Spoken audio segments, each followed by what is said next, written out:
بسم اللہ الرحمن الرحیم۔ شروع اللہ کے نام سے جو بڑا مہربان اور نہایت رحم کرنے والا ہے۔ السلام علیکم ورحمۃ اللہ وبرکاتہ۔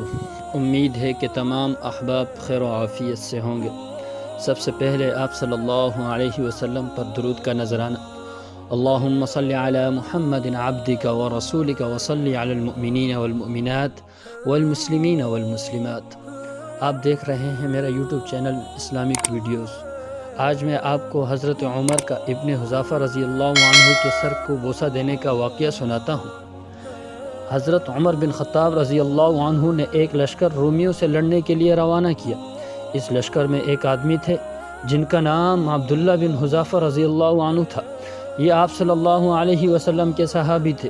رومیوں نے ان کو قید کر لیا اور زنجیروں اور بیڑیوں